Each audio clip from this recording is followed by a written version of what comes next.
Salve, salve meus batedores de escanteio, tudo bem com vocês, gente? Eu sou o Vini, vocês já sabem, e hoje eu vim falar de um tema bastante interessante. É de um tipo de jogador que é mais ou menos assim. Aí, parça, vamos montar aqui a escalação de todos os tempos do Corinthians, né? Se tem o Ronaldo no gol, talvez o Cássio, o Dida, né? Que não sei. Mas aí você tem a zaga, meu, impecável, cara. Mas o difícil é meio campo, né? Porque você tem Marcelinho Carioca, você tem Neto, você tem um monte de gente boa, mano. Rivelino, Sócrates. Só uma pena que não tem um grande ponta-direita na história do Corinthians, né? Mano, o que falta nesse time é um ponta-direita goleador, mano. Pra equilibrar o time todo. Não tem jeito, cara. Porque como que vai fazer sem o ponta-direita, mano? Já pensou se o Corinthians tivesse um ponta-direita artilheiro? Pois é, caso vocês não tenham pegado ainda o tema do negócio, eu vou falar dos artilheiros dos times grandes que são esquecidos. Porque muitas vezes, quando você faz muitos gols, você é considerado um grande ídolo, você é muito lembrado pra sempre. E você vai rondando os clubes brasileiros e muitas vezes os maiores artilheiros são bastante óbvios, como o próprio Pelé no Santos ou o Reinaldo no Atlético Mineiro, que é o rei do Mineirão. E muitas vezes esses grandes artilheiros que são óbvios são também o maior ídolo do clube. Ou pelo menos um dos 3 maiores, 5 maiores são sempre lembrados. Mas acontece que tem alguns clubes com artilheiros muito fortes que simplesmente não são tão lembrados assim. Então hoje a gente vai lembrar de 4 deles e também especular um pouco porque que nomes tão grandes na história de um clube às vezes acabam sendo um pouco esquecidos.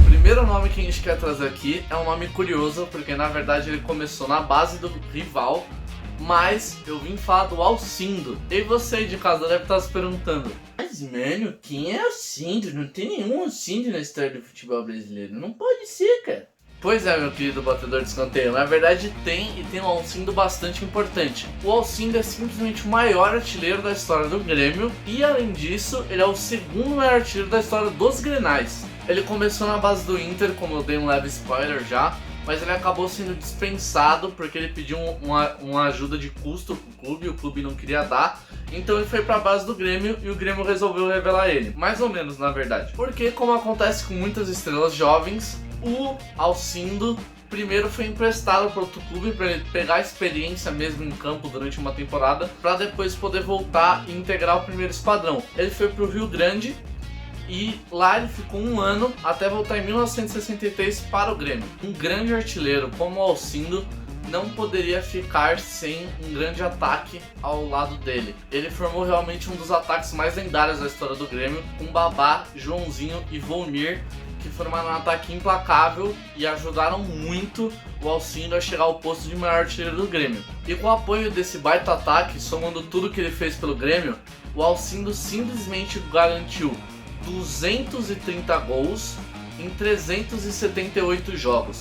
Além disso, com esse timaço, ele conquistou um pentacampeonato seguido gaúcho de 1964 até 1968, o que demonstra que não só ele, mas aquele time do Grêmio era muito dominante. Uma curiosidade da carreira do Alcindo é que em 1965 o Grêmio fez um amistoso com a União Soviética, meio aleatório, a gente sabe, mas ele marcou os 2 gols na vitória do Grêmio, o que fez ele ser muito bem cotado e fez ele ser mandado para a seleção de 66, onde ele fez os 2 primeiros jogos, mas depois acabou indo para o banco e o Brasil acabou também sendo eliminado. A passagem dele na seleção não foi tão ilustre quanto no Grêmio, porque ele no total fez 7 jogos e fez um gol só. Mas, voltando para a carreira de clube dele, em 1972 ele saiu do Grêmio e foi para o Santos. Por quê? Isso tem muito a ver com o que eu acabei de falar da seleção. Ele queria jogar de novo com o seu ídolo e um dos maiores jogadores de todos os tempos, o maior na minha opinião, Pelé. Ele foi bastante importante para o time do Santos.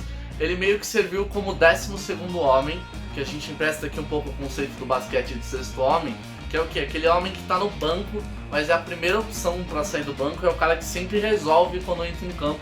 Ele só não tem a regularidade para ser titular. E ele, como 12º homem, foi um dos que mais ajudou o Santos a chegar ao título paulista de 73. Depois do Santos, ele passou 3 anos no futebol mexicano, onde ele chegou a ganhar o campeonato mexicano de 76 pelo América. Mas esses 3 anos longe do Brasil fizeram ele ter a saudadinha de casa e ele foi de volta para o Grêmio, onde ele talvez tenha vivido o maior momento da carreira dele, quando ele fez um gol decisivo num Grenal, que a gente sabe que é um dos maiores clássicos do Brasil e talvez a maior rivalidade, mas ele fez um gol decisivo nesse Grenal e com isso ele garantiu o título gaúcho de 77 para o Grêmio, que foi bastante heróico e bastante emblemático para aquele esquadrão do Grêmio. Mas logo depois, em 78, ele acabou encerrando sua carreira no modesto Francana do interior paulista e, infelizmente, em 2016 ele faleceu aos 71 anos, como o maior artilheiro do Grêmio até hoje e, infelizmente, não sendo tão lembrado, principalmente, e isso vai ser algo comum entre os 4 personagens daqui, porque ele acabou jogando numa época bem antiga, que não carrega tanta influência na época de hoje, que viu outros ídolos como o Renato Gaúcho no caso do Grêmio. Mas ainda assim a gente acha que ele merece ser mais lembrado e por isso a gente trouxe ele como um dos protagonistas desse vídeo. Bom, o nosso próximo protagonista é o artilheiro do Corinthians, que é o Cláudio, que foi a pessoa que eu tentei aludir na hora da minha sketch inicial. O Cláudio era um ponta direita, muito goleador e que na verdade, assim como o Alcindo foi revelado, foi criado na base do Inter, o Cláudio foi revelado pelo Santos e jogou um pouquinho lá, até que ele foi pro Palmeiras. E uma curiosidade interessante é que o Cláudio é o homem que tem a honra de ser o homem a fazer o primeiro gol do novo nome do Palmeiras, porque todos devem lembrar, ele chamava Palestra Itália na verdade, mas com toda a questão da Segunda Guerra Mundial, que o Getúlio Vargas proibiu o uso de referências a inimigos do Brasil, Palestra Itália mudou para Palmeiras e com essa mudança de nome o Cláudio fez justamente o primeiro gol da história do Palmeiras enquanto Palmeiras. O que é bastante curioso, porque depois ele volta para o Santos e aí ele vai se tornar um ídolo do Corinthians, sendo que ele fez o primeiro gol da história do novo nome do rival. Mas em 45 ele chega no Corinthians finalmente, onde ele vai ficar até 57 e nesse período ele vai ser chamado de o gerente, porque ele tinha uma liderança dentro de campo muito forte e ele era basicamente a grande cabeça do time, ou não, mais ou menos, né? Porque a gente sabe que tinha alguém que era bom de cabeçada naquele time, mas eu já chego lá. Mas ele era o grande cérebro do time, tanto que ele foi capitão do Corinthians por 10 anos, o que é um feito bastante admirável para qualquer um. Ele fez parte de um ataque lendário do Corinthians, que é chamado de Os Três Mosqueteiros, que é um grande trio de ataque, que inclusive me lembra do nosso queridíssimo vídeo do Trio Maldito, que vocês podem conferir aqui, que é um trio de ataque lendário do Atlético Mineiro. Você atleticano, não esqueça de conferir, de compartilhar.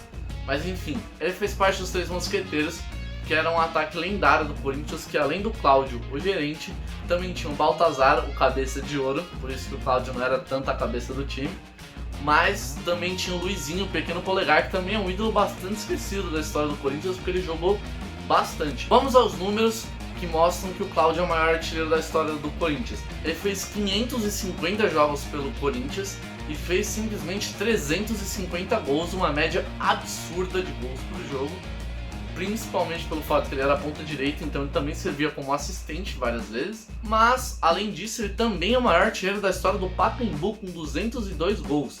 Algo que também é bastante difícil de ser quebrado com a volatilidade do futebol moderno, né? Bom, esse trio de ataque era muito lendário e ele fez muita história no Corinthians. E talvez toda essa glória tenha desembocado no maior feito deles, que foi o Campeonato Paulista de 51. Vocês devem lembrar que no início do futebol brasileiro os principais títulos eram sempre os estaduais. Então por isso na época ganhar um paulista era muito importante. E não bastasse ganhar o Paulista, o Corinthians fez 103 gols naquele campeonato. O que a gente sempre escuta do Cruzeiro de 100 gols no Brasileiro, do Palmeiras da Parmalat de 100 gols, mas pouco se fala sobre essa campanha vigorosa do Corinthians no Campeonato Paulista, que foi muito impressionante com esses três encabeçando o ataque. Além desse Paulista, no total ele ganhou 3, além de ganhar algumas taças Rio São Paulo, uma pequena taça do mundo e um torneio Charles Miller. E bom, ele tem um fim de carreira tão esquisito quanto o começo. Além dele ser o primeiro cara a fazer gol pelo Palmeiras, ele teve como último jogo um jogo em 57, que foi uma derrota na final do Paulistão pro São Paulo. E aí ele se aposentou de jogar bola e virou técnico do Corinthians. Só que ele não rendeu muito bem como técnico e acabou sendo demitido 14 meses depois. E a grande conclusão lógica dele foi se desaposentar e virar jogador de São Paulo, que tinha acabado de eliminar ele. Então assim, um fim de carreira esquisito, uma carreira esquisita no geral, mas ele é bastante importante pro Corinthians também, assim como o Alcindo foi pro Grêmio. Pela seleção, ele também não teve muito sucesso, ele chegou a ganhar a Sul-Americana de 49, mas ele não ganhou mundiais, principalmente porque o auge dele foi nos anos 40, em que ainda não existiam Copas do Mundo, e porque nos anos 50, em que ele ainda tinha uma certa lenha para gastar, para queimar, o técnico da seleção muitas vezes preferiu Tesourinha, que era a ponta direita do Vasco. Mas coincidentemente o técnico da seleção brasileira na época era esse técnico do Vasco. Então por isso o Cláudio não teve muito espaço. Talvez seja, se fosse outro técnico, talvez ele teria sido uma figura lendária também para a amarelinha, mas infelizmente não aconteceu. Mas é importante lembrar que ele tem um busto no Parque São Jorge, que é o campo antigo do Corinthians, que hoje em dia serve para alguns treinos e etc. Ele tem um busto lá eternizando ele como o maior artilheiro da história do clube paulista. Indo da água pro vinho, a gente sai do Cláudio, artilheiro do Corinthians, e vai para o Heitor, artilheiro do Palmeiras. Eu obviamente não tenho uma camiseta do Palmeiras, então eu trouxe essa camiseta verde da Nigéria, e eu espero que ela ilustre bem o suficiente a presença do Palmeiras no vídeo, porque eu não tenho essa camiseta. Mas, o Heitor, ele é filho de espanhóis e ele começou a carreira dele em 1915 pelo Sport Clube Americano. Mas já em 1916 ele foi pro Palmeiras e foi aí que ele começou a sua história no clube alviverde. Bom, o seu grande destaque no estilo de jogo era a força física, ele era bastante forte, principalmente para a época, em comparação aos seus companheiros e aos seus rivais. Ele tinha uma habilidade de finalização absurda, obviamente, por isso que ele era um grande artilheiro. E com essas características, isso levou ele à seleção brasileira em pouquíssimos meses, onde no seu primeiro jogo ele fez um gol, se tornando o primeiro jogador do Alviverde Paulista a ir para a seleção e fazer gol. Mas bom, não é a carreira da seleção dele que importa, assim como não importava para os outros.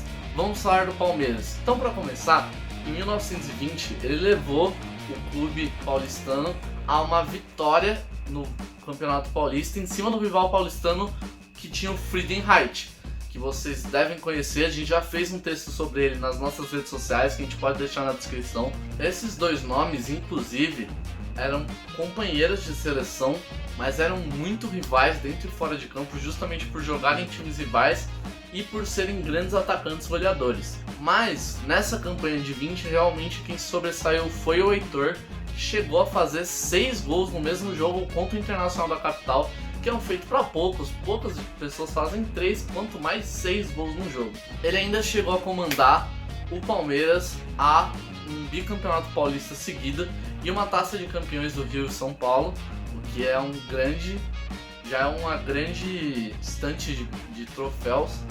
Mas além disso, ele tem uma curiosidade muito maior do que qualquer outro dessa lista, porque ele, além de comandar o Palmeiras para campeonatos paulistas, ele também jogava na equipe de basquete do clube. Inclusive ele treinava basquete em alguns intervalos de jogos do Palmeiras de futebol, e por isso ele levou o Palmeiras a um bicampeonato nacional de basquete, não de futebol. Então assim, ele era realmente um cara vencedor, um cara bastante atlético. Pode se ver até que para você pular até uma cesta, você precisa ser um baita atleta. Continuando essa trend que mostra o Heitor como um grande atleta, em um jogo pela seleção ele conseguiu um dos feitos mais notáveis que tem, porque o Armando, que era goleiro do Flamengo e goleiro titular da seleção, se lesionou no meio do jogo e por isso ele foi substituído pelo goleiro reserva. O goleiro reserva era ninguém mais, ninguém menos que o Jaguaré do Vasco. O problema é que o Jaguaré também se lesionou e acabaram os goleiros reservas. E por isso o Heitor, que era meio baixinho, pelo menos ele tinha uma estatura mediana, foi pro gol e com todo o seu atleticismo garantiu que o Brasil não levasse gol até o fim do jogo e garantiu essa vitória para a amarelinha, mostrando que ele é talvez o maior multiatleta de todos os tempos, né? E bom, depois de toda essa festança de vários esportes, vários títulos, etc., em 1931 ele deixou o Palmeiras, sendo o maior artilheiro da equipe da história, que continua até hoje, com 358 jogos e 327 gols, o que está quase uma média de um gol por jogo, que é bastante impressionante, porque ele era um atacante bem goleador. Ele ainda chegou a voltar para o Americano, na capital, para terminar a carreira, mas ele depois se mostrou de novo um cara multitalentoso, porque ele virou um árbitro de grande sucesso na Federação Paulista e apitou vários jogos importantes. Então assim, ele talvez seja a figura mais curiosa que a gente vai apresentar aqui hoje, porque além de ser um artilheiro meio esquecido, que poucas pessoas lembram. Ele era tipo um ídolo em várias esferas do esporte, assim, que é algo que poucos conseguem, é algo que eu imagino que você, batedor de escanteio que está assistindo, um dia vai conseguir, porque eu boto fé em você. É ou não é? Próximo e último personagem dessa lista é o Carlitos, artilheiro do Internacional. Novamente, eu não tenho uma camisa do Internacional, então eu tô sem essa camiseta da Áustria, que pelo menos é vermelha, e ilustra o espírito do vídeo. Bom, o Carlitos vai me fazer inaugurar o mais novíssimo subquadro, ou submomento, ou seja lá o que você aí de casa quiser chamar, mas o nosso fato escanteado.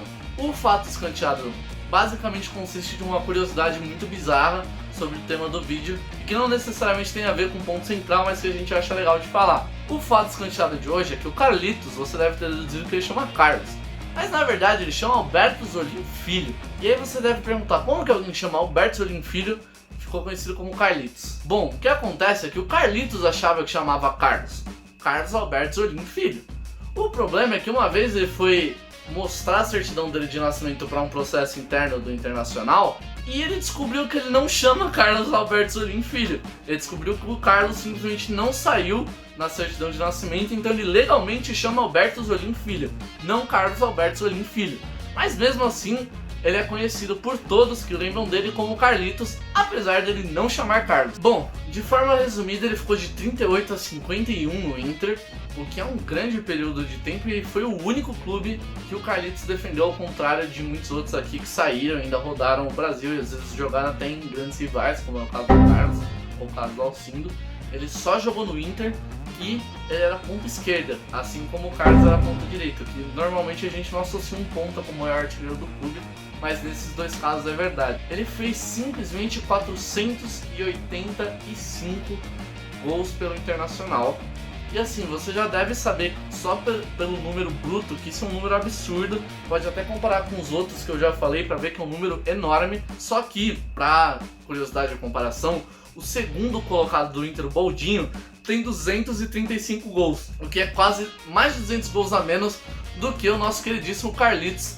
Então assim, o cara realmente jogou muito com a camiseta do Internacional, e dá pra ver pela quantidade de gols que ele foi muito importante para a história do Internacional, que também é um dos clubes mais importantes para a história do futebol brasileiro. E bom, vamos para mais alguns números que mostram a artilharia desse cara. Ele tem vários feitos impressionantes, ele tem 101 gols a mais do que ele tem em jogos pelo Internacional.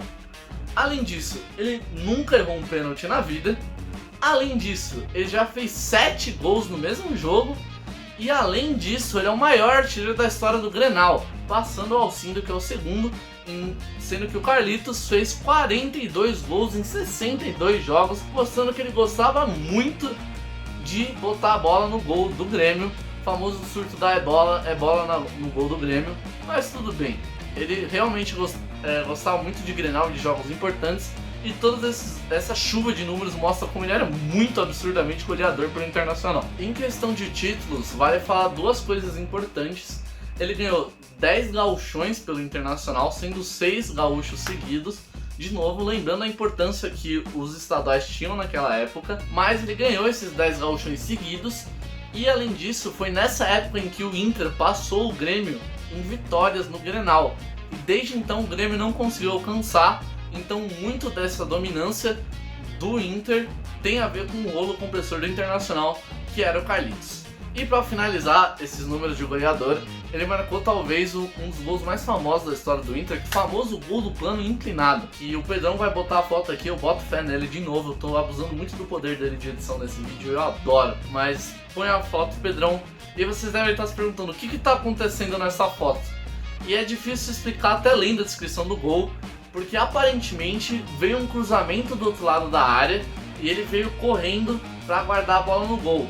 Só que ele correu tão rápido que ele passou da linha da bola. Só que ele estava tão rápido que deu tempo dele passar da linha da bola, se inclinar para trás, para a bola passar na frente dele e ele cabecear a bola de volta pro gol, fazendo assim o gol do plano inclinado, que tem essa pose esquisitíssima e que eu não sei dizer se foi assim que aconteceu mesmo, eu não consigo entender qual foi o movimento do corpo dele para chegar nessa posição, mas diz a lenda que é isso. E, por fim, outro fato interessantíssimo da vida dele é que além de jogar tudo isso que ele jogou no Internacional, ele também trabalhava numa loja de acessórios, até porque a gente sabe o futebol não era uma baita carreira nessa época, então assim, ele era também vendedor de acessório. Mas assim como todos os outros, o grande tema geral desse vídeo é que eles jogaram em épocas muito distantes do clube de atualmente, que não tem tantos registros, não tem tantos jogadores vivos para continuar contando a história.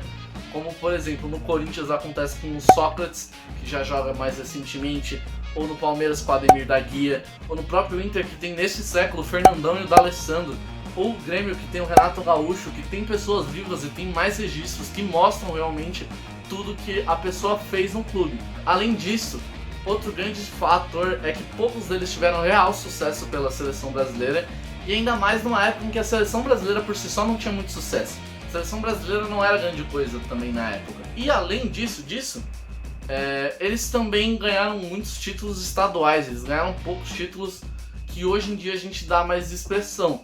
Porque na época, como eu disse, os grandes títulos eram os estaduais.